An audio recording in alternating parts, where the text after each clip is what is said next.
Good morning. आज के हमारे व्याख्यान का विषय है उत्तरी भारत की नदियाँ, जिसके अंतर्गत आज हम सिंधु नदी क्रम के बारे में बात करेंगे। Indus river system. इस क्रम की नदियाँ पश्चिमी हिमालय का जल अरब सागर में प्रवाहित करती हैं।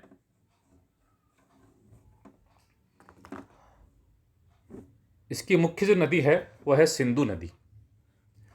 सिंधु का अर्थ है सागर।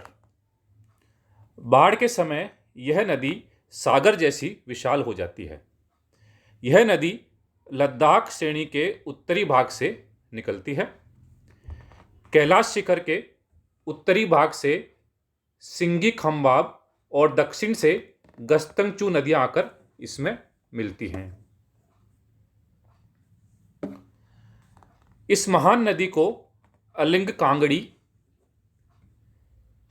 तिरचिमर, गशेरब्रम, मशेरब्रम, केंटू, रक्तापोशी, नंगा पर्वत आदि शिखरों से हिम नदियों का जल प्राप्त होता है।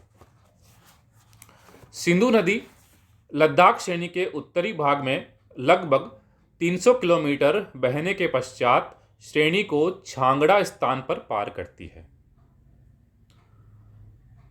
एवं दक्षिणी भाग में लगभग 400 किलोमीटर तक प्रवाहित होकर स्कार्डू के निकट लद्दाख श्रेणी को पुनः काटती है।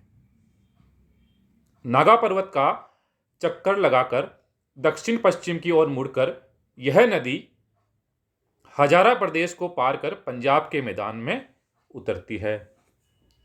सिंधु नदी को अनेक सहायक नदियां आकर मिलती हैं।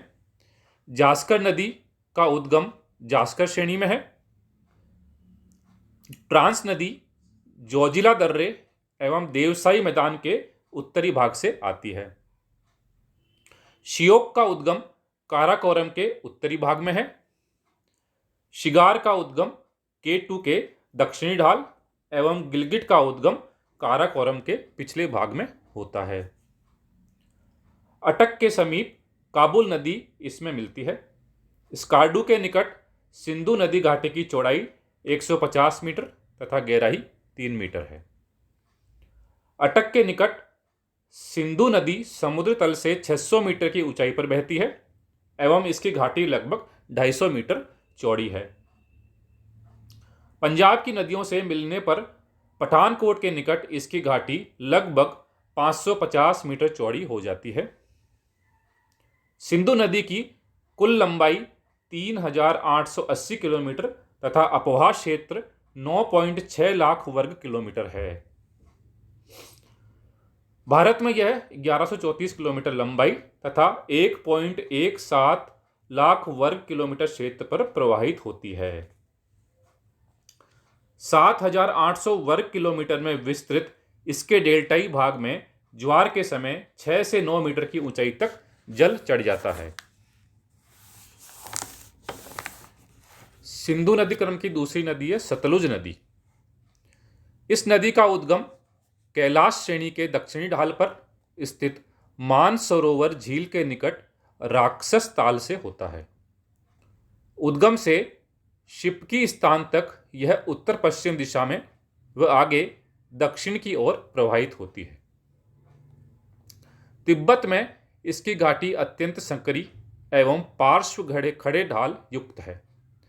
सतलुज नदी जास्कर श्रेणी को शिपकी स्थान पर काटकर भारत में प्रविष्ट होती है। हिमाचल प्रदेश में खाब नामक स्थान के निकट स्पीति नदी में इसका संगम होता है। सतलज के संकरे खड्डे 900 मीटर से अधिक गहरे हैं। शिवालिक श्रेणियों को यह रोपट के निकट पार करती है, जहां इस पर भाकड़ा नांगल बांध बनाया गया है। कपूरथला के दक्षिण पश्चिमी कोने पर यह व्यास नदी से मिलती है तथा यह संयुक्त धारा पठानकोट के निकट सिंधु से मिलती है। भारत में इसकी लंबाई 1050 किलोमीटर तथा अपवाह क्षेत्र 24,000 वर्ग किलोमीटर में विस्तृत है। चिनाब नदी। यह नदी लाहुल में बड़ा लाचा दर्रे की विपरीत दिशा में चंदा तथा भागा नामक नदियों के रूप पर हिमनदों से निकलती है। ये दोनों धाराएं टोडी नामक स्थान पर मिलती है। यह महान हिमालय व पीर पंजाल श्रेणियों के मध्य हिमाचल के चंबा जिले में उत्तर पश्चिम की ओर प्रवाहित होती है। किश्तवाड़ नामक स्थान पर विकट मोड़ बनाते हुए यह एक संकीर्ण घाटी के रूप में पीर पंजाल श्रेणी को पार कर पाकिस्तान में प्रविष्ट होती है। भारत में इसकी लंबाई 1180 किलोमीटर व अपवाह क्षेत्र 26,755 वर्ग किलोमीटर है। झेलम नदी। प्राचीन भारत में यह नदी वीतस्ता कहलाती थी। यह कश्मीर में शेषनाग झील से निकलकर उत्तर पश्चिमी दिशा में लगभग 115 किलोमीटर बहकर वुलर झील में मिलती है। यह महाहिमालय व पीर पंजाल श्रेणियों के मध्य प्रवाहित होती है।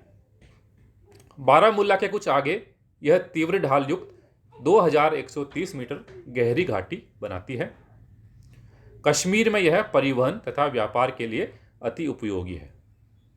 संपूर्ण नदी की लंबाई 400 किलोमीटर तथा अपवाह क्षेत्र 28,490 वर्ग किलोमीटर है। रावी। यह पंजाब की सबसे छोटी नदी है। इसका उद्गम बंगाल बेसिन में धौलाधर श्रेणी के उत्तरी ढालों से है। यह संकीर्ण घाटी में तीव्र ढाल बनाकर प्रवाहित होती है। बसोली के निकट यह मैदान में प्रविष्ट होती है। इसकी कुल लंबाई 725 किलोमीटर तथा अपवाह क्षेत्र 5,957 वर्ग किलोमीटर है। व्यास नदी। इस नदी का उद्गम रावी के निकट ही है। कोटी व लारजी दर्रों में प्रवाहित होती हुई यह धौलाधर श्रेणियों को काटकर हिमाचल प्रदेश में कुल्लू, मंडी व कांगड़ा जिलों में बहती हुई कपूरथला के निकट सतलुज नदी में मिलती है।